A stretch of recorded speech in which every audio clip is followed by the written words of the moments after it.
dan yang kedua rasisme yang terjadi di Surabaya. Jadi hari ini hari yang tiba untuk ulang tahun rasisme untuk bagi orang Papua, sehingga kami mahasiswa Papua Jakarta untuk membacakan statement setiap wawancara masing-masing, sehingga kami kasih waktu untuk teman-teman yang mau sampaikan, dan yang pertama kami kasih waktu untuk teman-teman.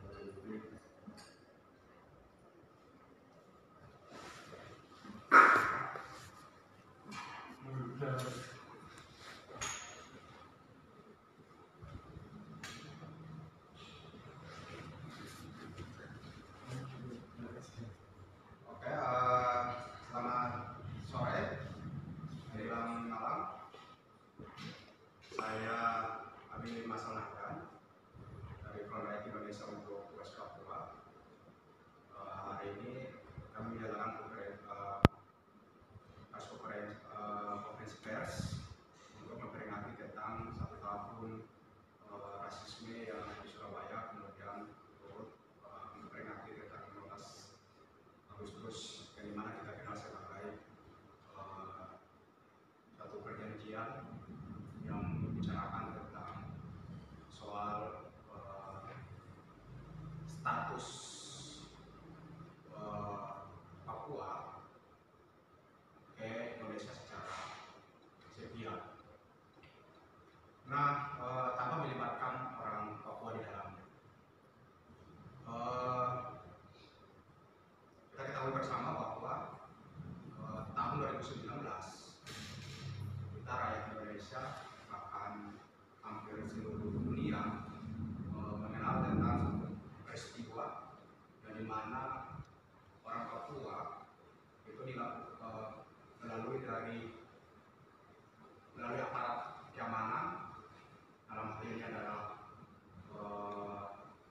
polisi maupun tentara, kemudian disokong dengan kekuatan sipil reaksioner untuk melakukan tindakan represif, tindakan rasis, mengkatai teman-teman Papua atau orang Papua bahwa mereka adalah monyet, bahwa orang-orang Papua tidak layak hidup di Indonesia, atau mengusir orang Papua dari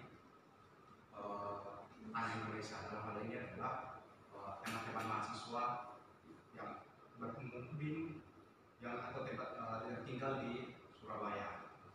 Dalam peristiwa tersebut banyak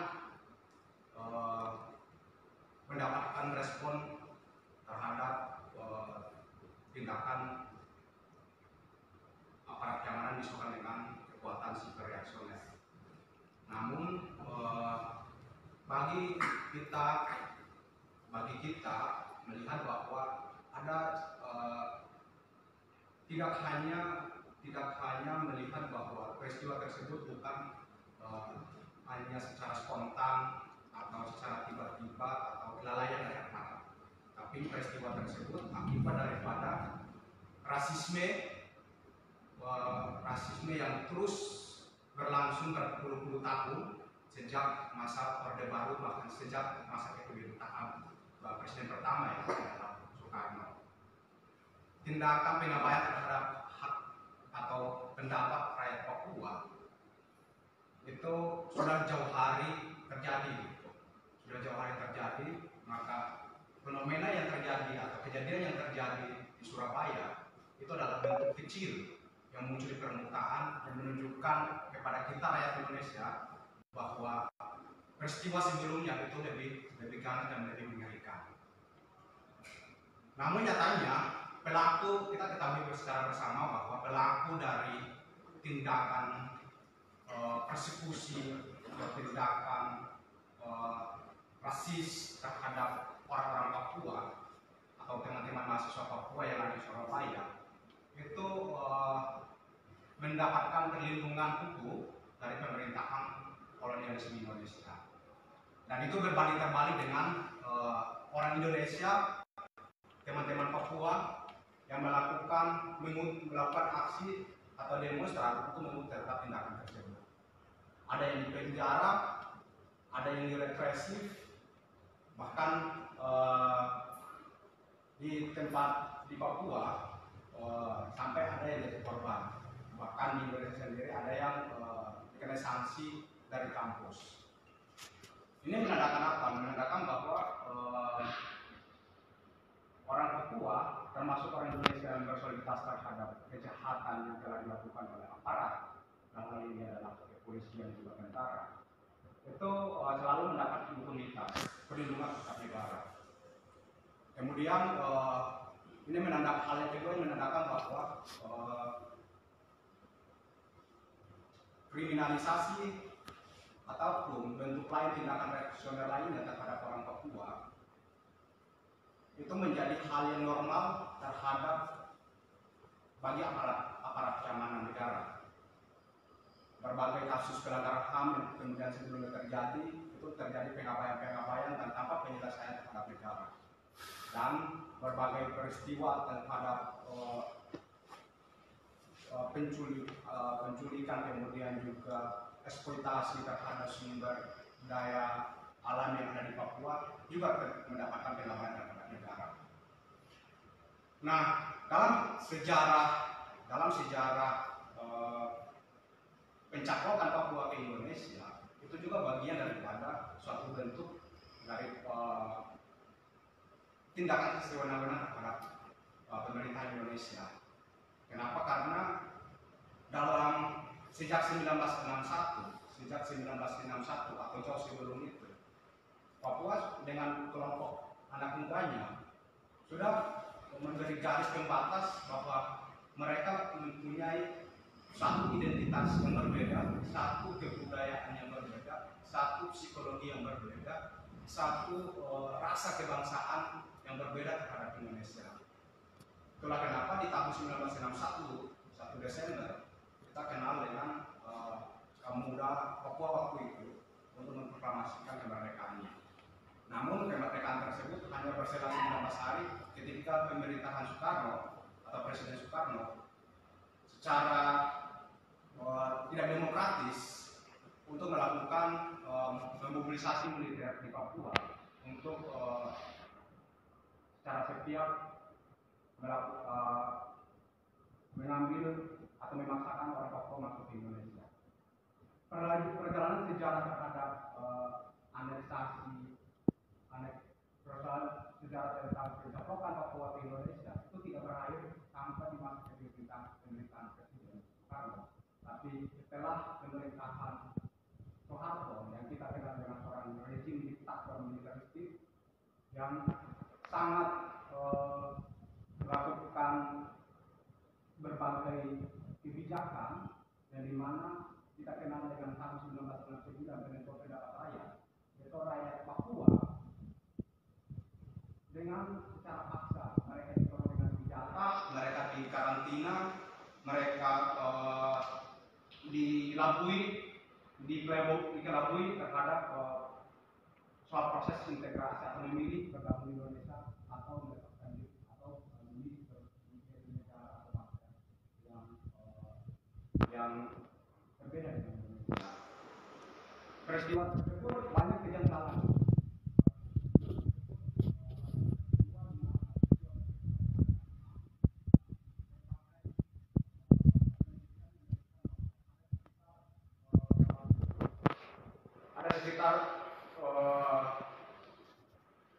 Sekitar 500.000 atau lebih dari jumlah tersebut itu mendapatkan mereka adalah korban daripada kasus pembantaian atau pembunuhan atau korban daripada tindakan aparat dalam proses integrasi tersebut.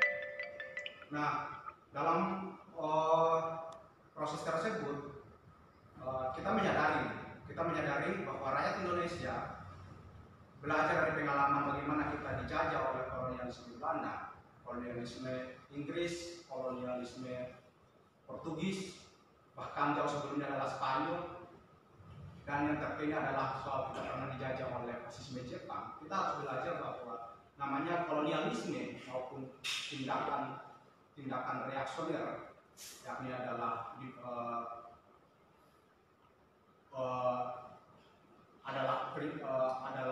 yakni adalah soal fasisme atau tindakan fasisme, itu adalah anti terhadap kemanusiaan, anti terhadap demokrasi, anti terhadap hak bagaimana setiap individu atau setiap manusia untuk bebas mendapatkan kebutuhan baik secara kebebasan untuk berbicara maupun kebutuhan untuk kesejahteraan secara ekonomi. Nah, sekarang apa yang kemudian dilakukan oleh pemerintah Indonesia terhadap orang Papua yang terkini adalah soal tentang satu pengabaian terhadap aspirasi atau pendapat orang Papua adalah soal tentang kebijakan tentang undang-undang otonomi khusus. Kita ketahui bersama bahwa di Papua, rakyat Papua, Otsus adalah satu produk kolonial yang selalu membasmi orang Papua, membunuh orang Papua, memenjarakan orang Papua, bahkan selalu tindakan rasisme terhadap orang Papua. Dan Otsus di bagi rakyat Papua itu tidak menyelesaikan terhadap akar permasalahan yang ada di Papua, akar eksploitasi alam dan secara semena-mena, akar terhadap pelanggaran HAM yang ada di Papua, itu tidak mampu menyelesaikan masalah. Bahkan dalam hal soal tentang kebutuhan hidup, bagaimana mereka memenuhi kebutuhan sehari-hari, pembukaan lapangan kerja dan sebagainya. Berbagai penolakan di Papua sendiri, berbagai penolakan terjadi. Dalam hal ini adalah dipelopor oleh teman-teman PFM, bahkan jauh sebelumnya dipelopor oleh kaum muda yang ada di Papua, termasuk di Indonesia. Namun pemerintahan selalu acuh tahu terhadap penolakan tindakan aksi-aksi penolakan terhadap otonomi khusus. Namun secara semena-mena, secara tersembunyi, pemerintahan Indonesia melalui dari DPR mengesahkan undang-undang Otsus, tanpa melibatkan orang Papua, bahkan yang paling terakhir adalah soal tentang daerah otonomi baru. Itu pun salah satu lembaga parlemen yang diakui oleh undang-undang Otsus sendiri pun diambil wewenangnya oleh pemerintahan kolonial Indonesia. Maka kami rakyat Indonesia yang bersolidaritas terhadap perjuangan rakyat Papua melihat bahwa Papua tidak akan selama masih ada di Indonesia, selama itu juga pula penindasan terus terjadi. Tindakan kolonialisme, penjajahan secara fisik akan terus berlangsung, tindakan rasisme akan terus berlangsung. Maka resolusi atau solusi paling demokratis untuk rakyat Papua adalah segera melakukan referendum di tanah Papua. Biarkan rakyat Papua untuk memilih apakah bergabung dengan Indonesia atau melepas dari Indonesia. Dan Indonesia punya pengalaman sejarah bagaimana melakukan agenda yang serupa terhadap Timor Leste. Nah, kita memperjuangkan tentang referendum itu bukanlah tindakan makar, karena itu adalah dijamin dalam konstitusi kita sendiri rakyat Indonesia bahwa kemerdekaan adalah hak segala bangsa. Dan kami menyuarakan kepada rakyat Indonesia bahwa pembungkaman ruang demokrasi, represivitas terhadap rakyat Indonesia, kemiskinan yang ada di Indonesia, itu adalah satu rangkaian sistem yang dibuat oleh pemerintahan Indonesia karena mereka adalah boneka daripada imperialisme.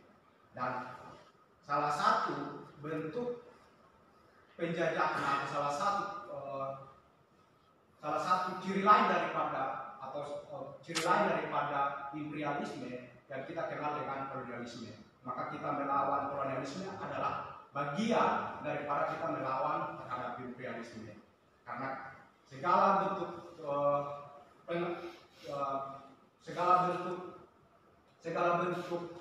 ketimpangan sosial di Indonesia, kemiskinan, pengangguran, kekurangan gizi dan sebagainya itu adalah akibat daripada negara Indonesia menganut terhadap sistem atau mempraktikkan langsung terhadap sistem imperialisme. Mungkin demikian. Salam perjuangan, salam demokrasi. Wah, wah, wah, wah, wah.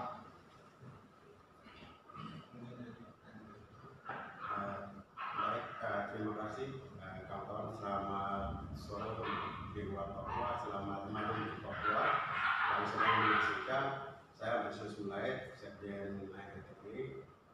Ini momentum Neorakemen dan tanggal 16 Agustus hari ini momentum 2 tahun rasisme Indonesia terhadap bangsa Papua, di mana kami memperingati dua agenda yang sama, bahwa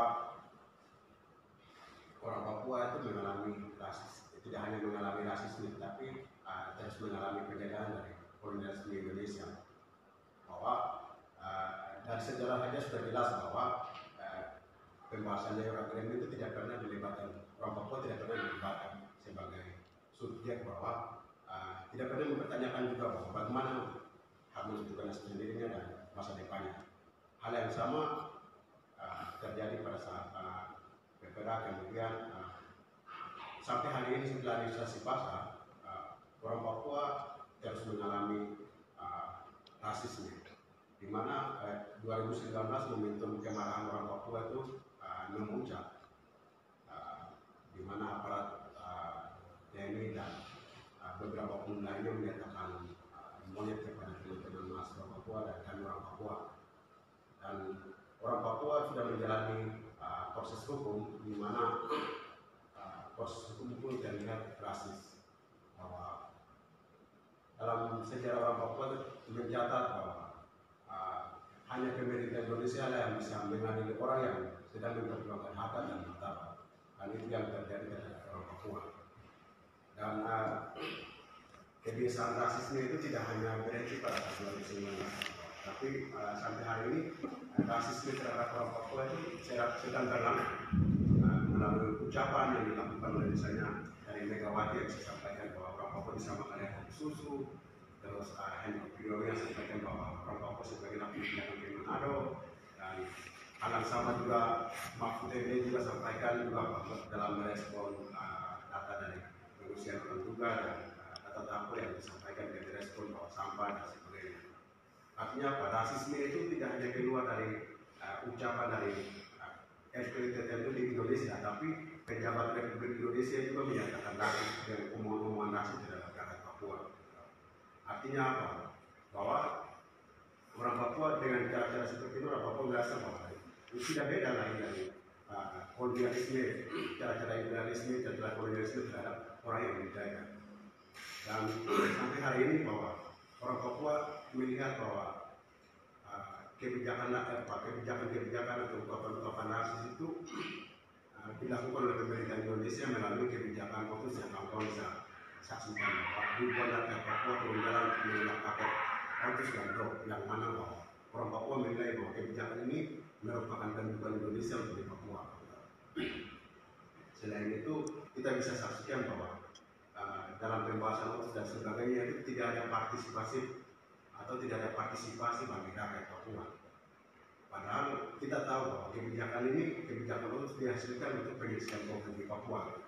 Tapi kenyataannya apa? Kenyataannya bahwa pemerintah tidak pernah melihat bahwa membuka mata atau membuka diri untuk memberikan ruang bagi orang Papua. Menanyakan apakah orang Papua mau seperti apa. Tapi tidak pernah. Pada kenyataannya tidak pernah ada. Pemerintah lakukan semua kebijakan itu di Papua itu semena-mena. Lalu orang Papua bertanya, kamu pikir di Papua ini tanah kosong kan? Sementara orang Papua yang punya tanah tidak pernah dianggap. Artinya apa? Ini tindakan-tindakan rasis. Karena apa? Indonesia menganggap bahwa orang Papua tidak bisa berbuat apa-apa atau tidak bisa berbuat satu kebijakan ataupun yang lainnya di tanahnya sendiri. Dia melihat bahwa orang Papua tidak mampu.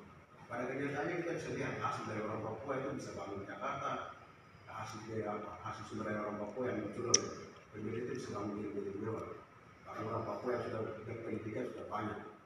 Bahkan hari ini kita bisa lihat bahwa perjuangan Papua itu tidak dilakukan oleh tua-tua, tapi hari ini dipelopori oleh anak-anak muda. Artinya apa? Kemajuan perjuangan Papua sedang maju dan berjalan. Setidaknya tidak ada cara lain selain pemerintah Indonesia untuk melakukan referendum bagi rakyat Papua dan memberikan hak menentukan sendiri sebagai solusi demokratis bagi rakyat Papua. Dan saya sedikit mau update juga bahwa hari ini tanggal 16 di Intan Jaya terjadi penembakan antara TPNPB dan TNI Polri. Dan hari ini masyarakat sedang melarikan diri ke Lapanbola. Sampai saat ini kami belum bisa dapatkan update informasi selanjutnya apakah ada korban dari rakyat sipil dan sebagainya. Terima kasih. Wah. Kalau dari ANB,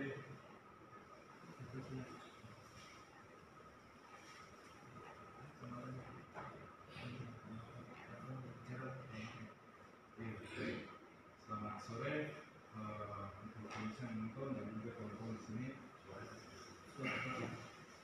Momentum hari ini tepat pada 16 Agustus kita sedang memperingati 3 tahun rasisme dan juga 60 tahun New York Agreement. Di sini memang sudah jelas bahwa perjanjian yang dilakukan di New York 60 tahun yang lalu itu merupakan perjanjian yang rasis. Kita sudah ketahui bersama bahwa dalam pembahasan itu tidak pernah melibatkan rakyat Papua untuk membahas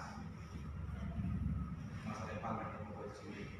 Padahal pada saat itu kita melihat bahwa pemuda-pemuda terdidik orang Papua itu banyak yang bisa memikirkan tentang nasib masa depannya sendiri. Tapi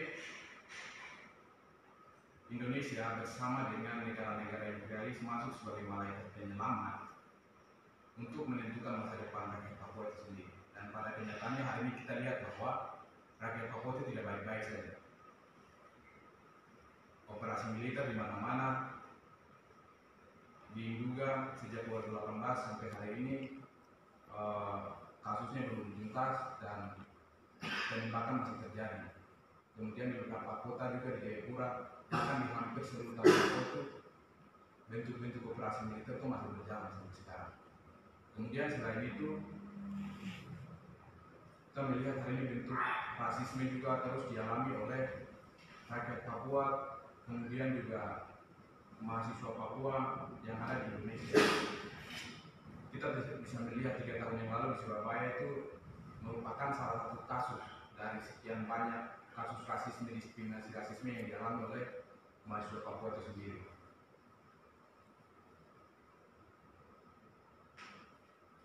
Kemudian kalau kita berbicara tentang 60 tahun New York Agreement, ini merupakan momentum di mana peristiwa sejarah di mana rakyat Papua hari ini mengalami segala bentuk penindasan yang hari ini masih terjadi di atas tanah Papua. Ini akar persoalannya adalah perjanjian-perjanjian ini. Selain New York Agreement juga ada Roma Agreement yang dimana mengatur soal pelaksanaan PPRA tahun 1969. Ini momentum yang penting bagi rakyat Papua harus mengingat selalu. Karena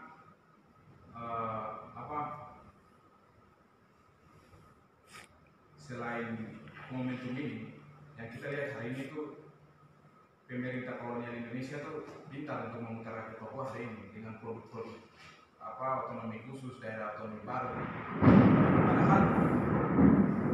Padahal kalau kita perhatikan sama-sama, ini produk-produk ini hanya untuk mempermainkan kita, membunuh kita. Dan akar persoalan itu kembali lagi perjanjian yang kita bilang antara iblis setan untuk manusia Papua. Kemudian kita melihat juga kebijakan-kebijakan yang dilakukan oleh negara hari ini itu sembari mengatakan bahwa ini untuk kemajuan orang Papua, tapi watak rasis itu masih ada. bahwa yang kita lihat itu seolah-olah rakyat Papua tidak bisa berbuat sesuatu dengan sendirinya. Jadi mereka yang harus memajukan rakyat Papua itu. Sedangkan mereka tidak melihat rakyat Papua itu bisa menentukan mereka punya kebudayaan itu seperti apa. Itu tidak melihat, tapi selalu kacamata pemerintah, dari kebijakan pemerintah yang dihasilkan itu semua berwatak rasis. Itu yang bisa kita lihat sekarang. Kemudian dengan kejadian-kejadian rasisme dan juga sejarah yang dikelamkan dan pembangunan Papua hari ini di atas sejarah yang palsu, ini merupakan terlihat bentuk rasisme. Dan di sini kami mau sampaikan bahwa solusi bagi rakyat Papua untuk keluar dari segala penindasan yang terjadi sejak 1961 sampai dengan hari ini adalah memberikan rakyat Papua itu sebuah ruang yang sebebas-bebasnya untuk menentukan hak politiknya. Hidup mahasiswa. Hidup. Hidup mahasiswa. Hidup. Papua. Merdeka. Papua. Merdeka. Baik, terima kasih dari kami seperti itu. Mudah-mudahan kalau ada pertanyaan. Baik, selamat sore menjelang malam waktu Indonesia Barat. Kemarin adalah tanggal 12 Agustus, di mana Hari Malapetaka untuk rakyat Papua, di mana serta dan IDES berjanjian tanpa melibatkan manusia. Hal itu harus diketahui oleh rakyat Papua dan seluruh rakyat Indonesia, bahwa segala bentuk yang dilakukan Indonesia sejak 1962 sampai hari ini tanggal 6 Agustus adalah pencitraan semua. Kami rakyat Papua tidak akan percaya segala bentuk pendekatan Indonesia dalam tanggal 16 adalah di mana kami memperingati hari rasisme, di mana rakyat Indonesia yang seharusnya merangkul kami sebagai satu bangsa negara. Rakyat Indonesia menganggap kami sebagai monyet, dan hari ini adalah tanggal 15. Akibat daripada rasisme ini, banyak mahasiswa bahkan aktivis yang dilakukan. Hari ini terbukti bahwa kami masih ditahan di Jayapura. Ini adalah bentuk pengakuan negara terhadap rakyat Papua bahwa Indonesia hari ini menjadi Papua, dan harus diketahui oleh seluruh rakyat Indonesia. Dan ketika rakyat Papua hendak demonstrasi untuk dibebaskan, minta agar Putri Riau segera dibebaskan, malah rakyat Papua yang begitu tumbang. Salah satu contohnya adalah Biakim terjadi penembakan, dan itu adalah nyawa yang ditumbang. Artinya negara hari ini tidak memperhatikan rakyat Papua. Sejak aneksasi wilayah Papua terhadap Indonesia sampai hari ini, rakyat Papua memanipulasi dengan kata kesejahteraan. Kata kesejahteraan ini selalu diberikan. Berdasarkan kata kesejahteraan itu, Indonesia memberikan otsus jilid 1, otsus jilid 2, dan saat ini DOP. Tetapi semua yang diberikan Indonesia hari ini adalah pencitraan di muka bumi, bukan dunia. Bahwa Indonesia hari ini mensejahterakan rakyat Papua. Padahal kenyataannya adalah Indonesia hari ini benar-benar menjadi rakyat Papua, di mana Indonesia hari ini mempraktikkan dahulu Belanda yang membuat rakyat Indonesia. Ketika Belanda menjadi Indonesia, Belanda memperbaiki rakyat Indonesia yang kuat terhadap Belanda dan menindas rakyat Indonesia yang berjuang untuk menentukan sendiri. Hari ini Indonesia mengatakan praktik legislasi bahwa tertulis oleh Papua yang hari ini tidak hormat tidak bersimpati dari negara lebih baik-baik diberi kesempatan, diberi peluang, diberi ruang dan lain-lain. Dan hari ini rakyat Papua yang tergabung dalam 122 organisasi legislatif Papua telah menolak segala bentuk pendekatan negara, tetapi negara masih tidak melihat suara murni. Artinya penjajahan Indonesia di Istana Papua terus terjadi dan terbukti.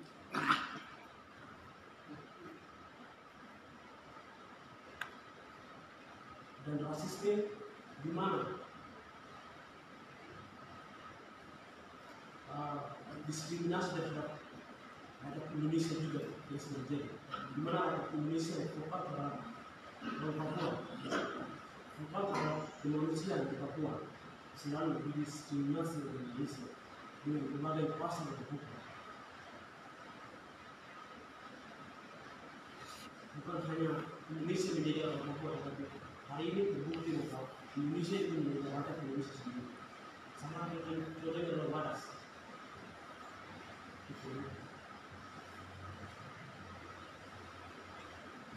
Maka hari ini kami dengan tegas meminta kepada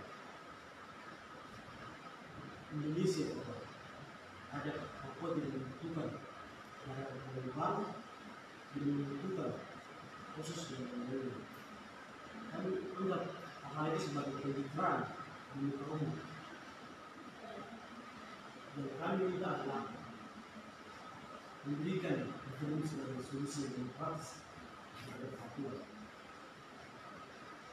Jika Papua merasakan kebahagiaan yang sesungguhnya. Demikian, bagaimana itu yang dapat saya sampaikan. Bagaimana yang saya sampaikan. Kemudian, mengatakan lagi sedikit.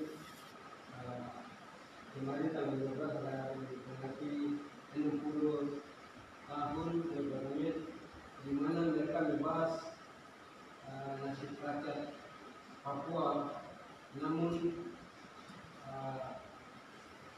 hasil pembahasan yang mereka lakukan dapat keterlibatan orang Papua. Jadi bahwa semua yang dilakukan oleh negara adalah hasil keputusan salah satu bentuk rasisme. Kemudian dari tahun 63 sampai saat ini itu semua kebijakan yang diambil tanpa ada keterlibatan orang Papua itu sendiri. Dimulai dari Otsus sampai pemekaran, ini semua kebijakan yang diambil itu tidak keterlibatan orang Papua. Cuma kepentingan pemerintah. Tidak ada orang Papua yang ikut terlibat dalam ruangan-ruangan membicarakan hak nasib orang Papua itu. Kemudian hari ini adalah kita memperingati 3 tahun di mana rasisme terjadi di Tamasan, Surabaya. Salah satu beberapa aparat personel ormas, kemudian di mana aparat kepolisian berpakaian preman, mereka melakukan dengan meneriaki usir dengan yel-yel dan usir Papua dari sekarang juga. Itu salah satu bentuk rasisme nyata yang dikatakan dari baca-baca sebelumnya. Namun saat beberapa mahasiswa maupun rakyat Papua sendiri melakukan demonstrasi atas ujaran rasisme, itu didiskriminasi, kemudian ditangkap dan dipenjarakan dan proses hukum. Kemudian yang pelaku daripada ujaran rasisme itu tidak pernah, itu dilindungi oleh hukum. Ini salah satu bagaimana negara tidak pernah hak manusia maupun keadilan terhadap orang Papua itu sendiri. Kemudian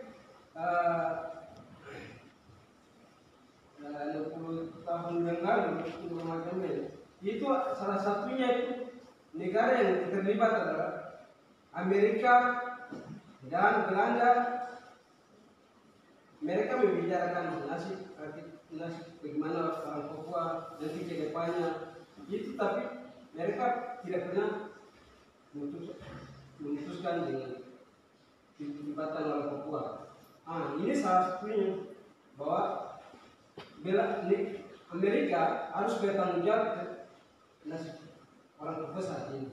Pencegahan dari tahun 60 sampai saat ini terjadi. Amerika dan Belanda harus bertanggung jawab. Karena akibat dari pada bagaimana tidak pernah dilibatkan orang Papua, walaupun mereka membicarakan nasib orang Papua sampai untuk saat ini, namun tidak pernah dilibatkan. Ya mungkin dari saya itu mudah-mudahan kalau ada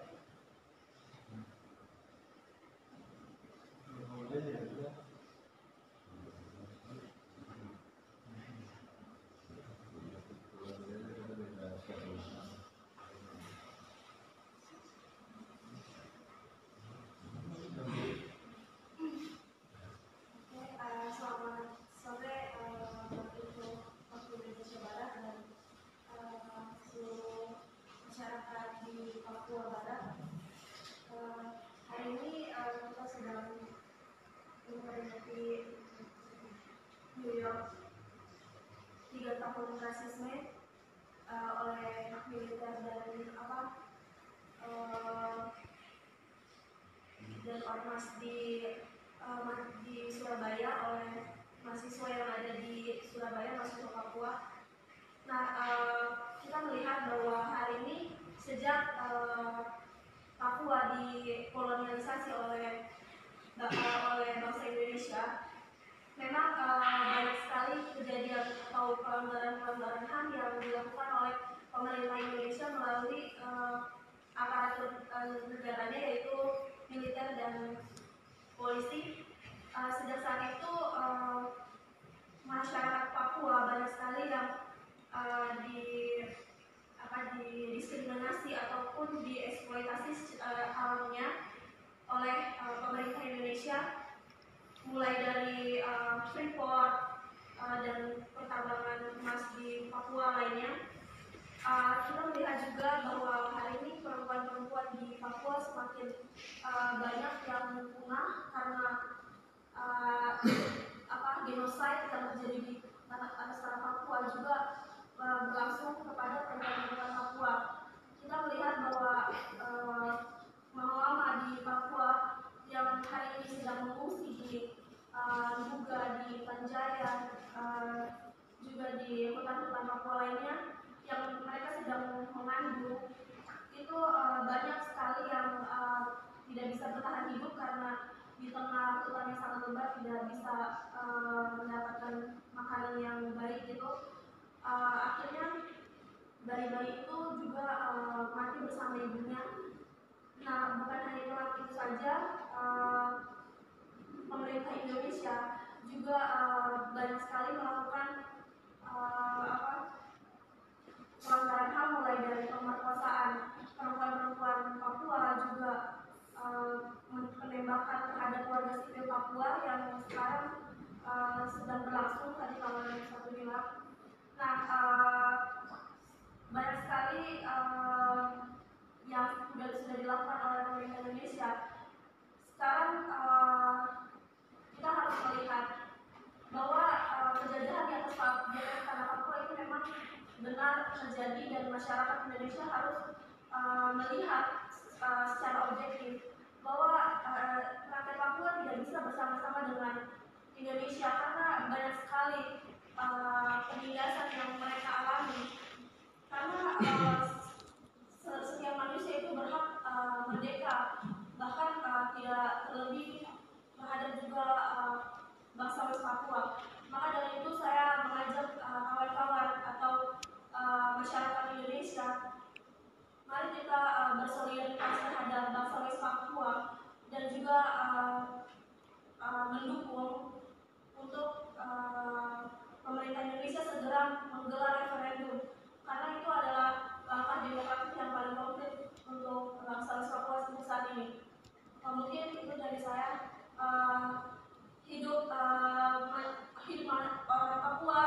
Hidup. Merdeka, Papua merdeka.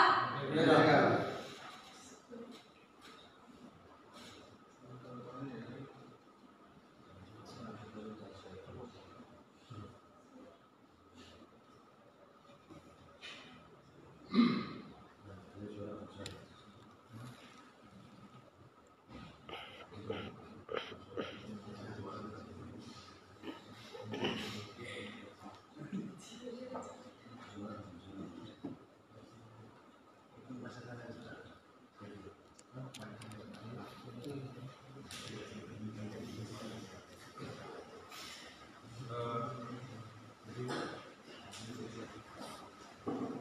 Oke, baik.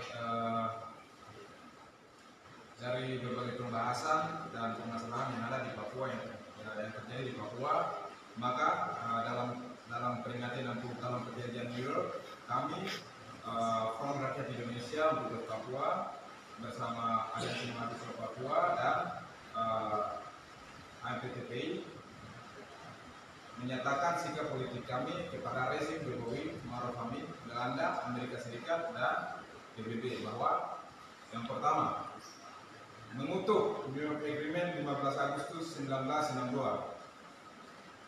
Yang kedua, Indonesia, Belanda, Amerika, dan PBB segera bertanggung jawab atas kesepakatan ilegal. Yang ketiga, cabut Otsus Jilid 2. Cabut. Yang keempat, tolak 3 daerah otonomi baru. Tolak. 5, tarik militer, organik dan non-organik dari seluruh tanah Papua sebagai syarat damai. Baik. 6, tutup Freeport, BPLNG Tangguh, dan yang lainnya yang merupakan dalam kejahatan kemanusiaan di atas tanah Papua. 7, Indonesia, Belanda, Amerika Serikat harus bertanggung jawab atas perjanjian penjajahan dan pelanggaran HAM yang terus terjadi terhadap bangsa West Papua. Segera bertanggung. 8, demilitarisasi West Papua. Demilitarisasi West Papua. 9, buka akses jurnalis internasional dan nasional ke West Papua. Buka. 10, bebaskan Victor Emo, Atrius Wenda, dan seluruh tahanan politik Papua. Bebaskan. 11, hentikan rasisme terhadap mahasiswa dan rakyat Papua. Hentikan. 12, stop teror, intimidasi, dan kriminalisasi mahasiswa Papua, HAM, Prodem, dan seluruh aktivis pembela kemanusiaan. Hentikan. Terakhir yang ke-13, berikan hak menentukan nasib sendiri sebagai solusi demokratis bagi bangsa West Papua. Hentikan. Papua.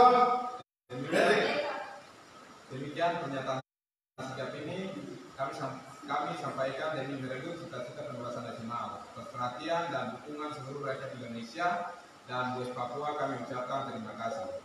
Salam pembebasan nasional West Papua. Medan Juang, Tanah Kolonial, 16 Agustus 2022.